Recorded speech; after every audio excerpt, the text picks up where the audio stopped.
everybody, welcome to our new vlog and happy Diwali. Happy Diwali. छोटी दिवाली नहीं, वो लोग तो दिवाली वाले दिन देखेंगे ना अमित इसको, तो मैं उनको तो कम से कम हैप्पी दिवाली बोलूं। So happy Diwali. और अमित की तबीयत थोड़ी सी डाउन है, डाउन इन द सेंस अभी रिकवर कर रही है ना बॉडी, तो थोड़ा सा टाइम चाहिए इसको। और कुछ कहना चाहेंगे आप? नहीं, बाकी पोहा खाते हैं, एंजॉय करते हैं। बाकी पोहा खा रहे हैं, टेस्टी बना है। उसके साथ साथ सफाई करनी है। मैंने आज 1 बजे की क्लास की बजाय डॉक्टर रोइना लाइव रख दिया क्योंकि काफी टाइम से नहीं हुआ था। एंड अब मैं पोहा खा के सफाई करूंगी बहुत अच्छे से, दिवाली की सफाई। मतलब लोगों की महीना पहले शुरू हो जाती है, मेरी आज ही होगी सारी। शाबाश। ये किचन मैंने कर दिया था, तो अभी और मोटा मोटा सारा बालकनी कर दिया। ये भी है। चलो तो और अच्छे डीप क्लीन हो जाएगा, सफाई करते हैं एंड फिर आपसे मिलते हैं दोस्तों। ठीक है दोस्तों। ऑन द वे चलती सफाई के बीच में इन प्राणी ने मुझे ब्रश करने पे मजबूर किया है दोस्तों। इस सज्जन को क्या तकलीफ है भाई? ये इनको जाना है ना, तो इन्होंने मेरे को भी ब्रश का बोला। अभी तो मेरी सफाई भी रहती है, फिर मैं नहाऊंगी, फिर ये टी शर्ट बदली हुई नजर आई हमें। हाँ जी, तो ये हमारा डिनर हो रहा है। खिचड़ी है, दही है, उसके साथ साथ साग है। ऑब्वियसली अमित साग रोटी और खिचड़ी खाएगा, और ये तंदूर की रोटी है दोपहर वाली। और अब मैं इसको एंजॉय करती हूँ। अमित को बहुत सारा काम करना है, और अमित ने मुझ पे और माता जी पे गुस्सा भी कर दिया था दोस्तों कि ये चुप नहीं हो सकते, हमें काम करना है, चुप हो जाओ। तो इसलिए मैं तो चुप ही हो गई और मैं चुपचाप बैठ गई। तो जब अमित फ्री होगा तब मिलते हैं आपसे। 11 बज गए दोस्तों। ओ भाई, बज गए दोस्तों। घर वाले सो रहे हैं। शाबाश। काम खत्म किया, मैं जस्ट काम खत्म किया। हमने सफाई भी कर ली थी। अच्छा, हमने सफाई भी कर ली थी। अच्छा, और ये जो इंसान है ना, इसने इतनी देर में, ये जो इंसान है ना, इसने इतनी देर में बैठे बैठे 2 1 3 4 3 और अब उठते इसने ये मेरे को पकड़ा है कि इनको दो दे। क्या बात है सर, क्या बात है सर, क्या बात, ये बात है। दो भी लगा रखी मैं। 11 बजे अब ये धोने पड़ेंगे, नहीं तो ये कल क्या इस्तेमाल करेगा। हाँ नहीं, और भी है, लेकिन वो रात को काम आएंगे। 4-5 रात के लिए, 4-5 धोने। ये सर इतने बिजी हैं, जो आपको अगले हफ्ते पता चलेगा क्यों बिजी हैं ये सर इतने बिजी हैं कि 11 बजे ये फ्री हुए हैं। अब हम डेडिकेटेडली घूमेंगे, डेडिकेटेडली ब्रश करेंगे, और फिर डेडिकेटेडली किताब पढ़ के सोएंगे। सुबह बताएंगे उनको, किताब पढ़ के बताएंगे। कॉमन सेंस है, फिर भी देख कर रहा हूँ। गर्व होना चाहिए ना मुझे खुद पे। हो नहीं रहा। लेकिन उसके बाद कल, क्योंकि कल दिवाली है, लेकिन सर इतने बिजी हैं भाई कि ये भैया दूज पे नहीं जा सकते बहन के पास, तो सर कल जाएंगे। क्या बात है सर, क्या बात है सर, क्या बात, ये बात है। सर के साथ मैं भी जाऊंगी।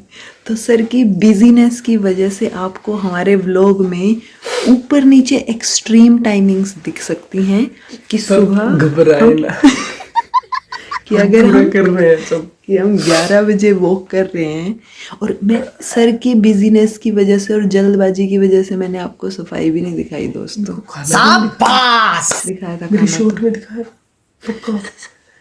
सर बहुत बिजी हैं दोस्त। बाकी मैंने लिया था, सिर्फ खाने का मैंने पूछा तो लिया। सर की जिंदगी बहुत ऐसे। अरे मैंने तो रिकॉर्ड किया था खाने का। अरे समझिए, रिकॉर्ड किया बस मैंने शॉट। चलो दोस्तों, जो अभी बताया ना वो काम करके आते हैं, क्योंकि सर बहुत बिजी। कैसी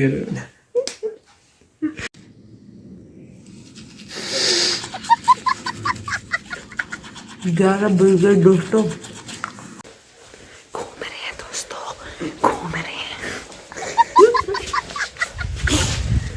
सारी दुनिया सो गई सर, क्योंकि सर बहुत बिजी हैं। ओ भाई, बुक पढ़ लिया दोस्तों। हमें तुम बताओगे कुछ? हाँ याद है तुम्हें? यस।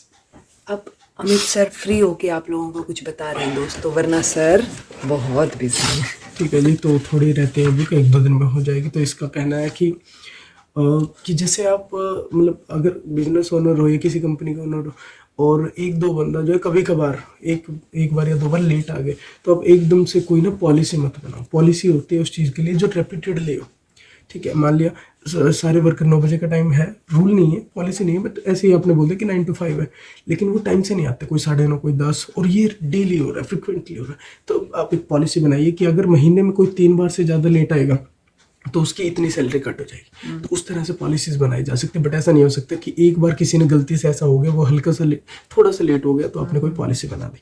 दूसरा बात फिर इसमें लिखी है साउंड लाइक, क्योंकि जैसे आप हैं वैसे लोगों को दिखाई देने चाहिए। बड़ी बड़ी कंपनीज की तरह फॉर्मल लैंग्वेज में बात मत करो, जैसे हमें वैसा ही आपको दिखता है। कम्युनिकेट करना बहुत ज़रूरी है, बात करना बहुत ज़रूरी है। और इसमें ऐसे ऐसे लिखते लिखते ये भी आई कि हम लिखते हैं ना, सिर्फ लिखने के लिए मत लिखो, पढ़ने के लिए लिखो।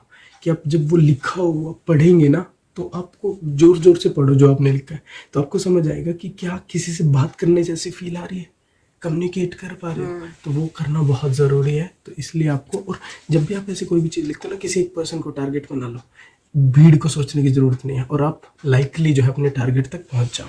तो 5वां अध्याय शुरू हो रहा है, कर्म योग कृष्ण भावना भावित कर्म। यानी कि अर्जुन के मन में एक सवाल उठा है कि पहले तो कृष्ण ने बोला कि भौतिक चीज़ों पे या काम पे ध्यान नहीं देना है, उसका त्याग कर दो। दोबारा आप बोल रहे हो कि भगवान में मगन होके काम करो, भक्ति में होके काम करो। तो अभी हम काम को परित्याग कर दें या काम करें, क्या करें? तो भगवान बोल रहे हैं, कृष्ण भगवान की देखो, दोनों ही रास्तों से आपको जो है मुक्ति मिल सकती है, लेकिन अगर दोनों में से बेटर ऑप्शन देखा जाए तो दूसरे वाला है, यानी आपको भक्ति में होके काम करना है। बेसिकली आपको काम तो करना है, ना ही आपको काम किए हुए कि फल से घृणा करनी है, ना ही उस फल से बिल्कुल इच्छा बना लेना है कि भाई बहुत प्यारी हो गया उस फल से, ठीक है। तो कर्म करना है, फल की चिंता नहीं करनी है। और जो ऐसा करता है ना, जो उस फल से ना घृणा करता ना ही इच्छा जाहिर करता, वो सन्यासी उसको बोलते हैं हम, ठीक है। गृहस्थ होके भी सन्यासी हो सकते हैं, बोल सकते ऐसे बोल हैं, ठीक है। तो वो अर्जुन को बोलते हैं। और जो ये जो सारे के सारे द्वंद्व उठते हैं ना, इनसे रहित होके, दूर रह के, भक्ति में होके काम करता है ना, वही एक जो है भवसागर से पार होगा और पूर्णतया जो है उसको मुक्त हो जाएगा सारी चीजों से। तो मुझे एक चीज समझ नहीं आई, ये बोलते हैं ना कि प्रेम करो सबसे, तो प्रेम भी तो एक भाव ही हो गया ना, प्रेम भाव हो गया, लेकिन उस प्रेम में एक्सपेक्टेशंस नहीं होनी चाहिए। अगर प्रेम कर रहे हो तो वो अनकंडीशनल होना चाहिए कि मैं करती हूँ ना तुमसे, मुझे ये उम्मीद नहीं होनी चाहिए कि तुम ये करोगे या तुम बदले में मेरे से प्यार करोगे तो ही मैं करूँ। और पेरेंट्स चिल्ड्रन के केस में, पेरेंट्स चिल्ड्रन के केस में बोला जाता है कि अनकंडीशनल है, बट वो आपकी भलाई के लिए कुछ चीज़ें जब आप पे थोपते हैं और कुछ चीज़ें एक्सपेक्ट करते हैं ना, उसको हम बोल सकते हैं कि हाँ वो शायद कुछ टाइम के लिए फिर वो नहीं होता। होता। भी पेरेंट्स पे करते हैं, हाँ ऐसा वाइस वर्सा भी हो सकता है बेसिकली। तुम समझ गए ना? मैं समझ गया, आप लोग समझ गए ना? समझ गया। तो इसी के साथ ये व्लॉग यहीं समाप्त होता है, ये दिन यहीं समाप्त होता है।